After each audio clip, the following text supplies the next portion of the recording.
نحمده ونصلي على رسوله الكريم أما بعد فأعوذ بالله من الشيطان الرجيم بسم الله الرحمن الرحيم وإنك لعلى خلق عظيم فستبصر ويبصرون بأيكم المفتون صدق الله العظيم وصدق رسوله النبي الكريم ونحن على ذلك لمن الشاهدين والشاكرين والحمد لله رب العالمین۔ امام اعظم ابو حنیفہ رحمۃ اللہ علیہ پوری دنیا ان کے نام سے خوب واقف ہے، ہر عام و خاص ان کو جانتا اور پہچانتا ہے۔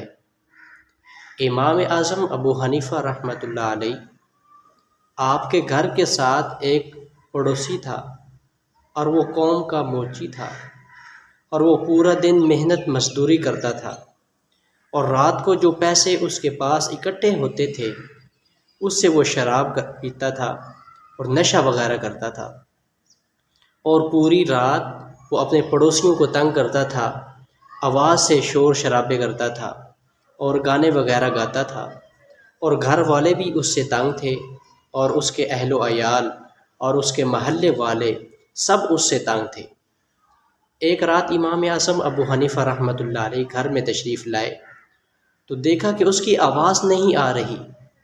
صبح کو اس کے گھر پر گئے، دروازے پر دستک دی تو کسی نے آ کے دروازہ کھولا اور کہا کہ اے امام اعظم ابو حنیفہ، آپ کا کیسے آنا ہوا؟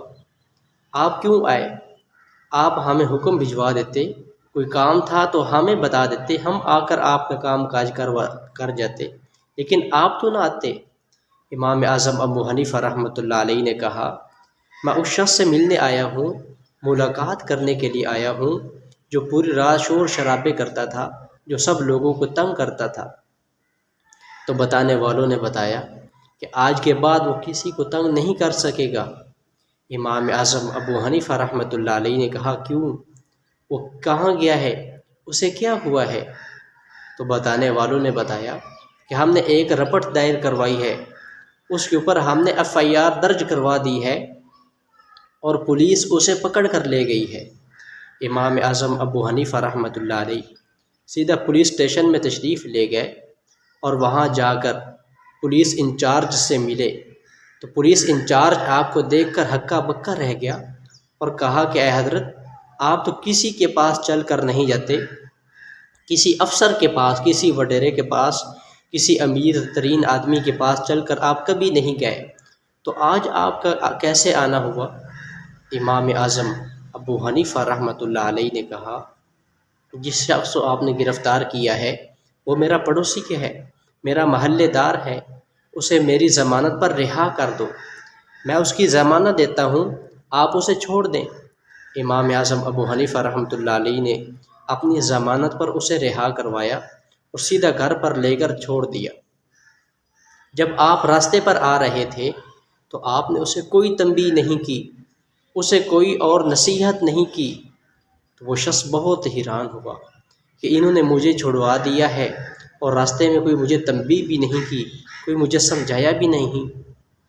دوسری رات امام اعظم ابو حنیفہ رحمۃ اللہ علیہ دوبارہ اس کے گھر پر تشریف لائے اور دیکھا کہ شور شرابے کی آواز نہیں ہے، اور جو اس کے گھر والے جو کبھی رات کو سوتے نہیں تھے آج وہ آرام سے سو رہے ہیں، اور وہ شخص مصلی پہ کھڑا ہو کر عبادت کر رہا ہے، اپنے گناہوں کی توبہ استغفار کر رہا ہے۔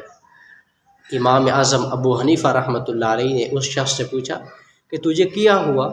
تو شرابی تھا، تو لوگوں کو، محلے والوں کو، پڑوسیوں کو، اپنے گھر والوں کو، سب کو تنگ کرتا تھا، آج عبادت کرنے پر تجھے کس نے مجبور کیا؟ تو وہ شخص کہنے لگا، آپ کے اچھے اخلاق نے مجھے عبادت کرنے پر مجبور کیا، میں آپ کو تنگ کرتا تھا، میں شراب پیتا تھا، نشہ آور چیزیں استعمال کرتا تھا، اور مجھے اس کے بدلے جیل جانا پڑا، لیکن آپ نے مجھے وہاں سے اپنی ضمانت پر رہا کروا دیا، اور مجھے کوئی تنبیہ بھی نہیں کی، مجھے ڈانٹا بھی نہیں، مجھے سخت لہجے میں آپ نے سمجھایا بھی نہیں، سخت لہجہ استعمال بھی نہیں کیا۔ تو تو آپ کے اچھے اخلاق کی وجہ سے اللہ تبارک و تعالی نے مجھے راہ راست پر لا دیا ہے۔ تو آج سے میں نے اپنے رب سے توبہ استغفار کی ہے۔ آج کے بعد میں کسی کو تنگ نہیں کروں گا، نہ ہی نشہ آور چیزیں استعمال کروں گا، نہ ہی گانے گاؤں گا۔ امام اعظم ابو حنیفہ رحمۃ اللہ علیہ حیران پریشان ہوئے۔ تو اچھے اخلاق کی وجہ سے اللہ تبارک و تعالی نے اس آدمی کو راہ راست پر لایا اور اسے ہدایت دے دی۔ تو آج ہمیں بھی اچھے اخلاق کی ضرورت ہے۔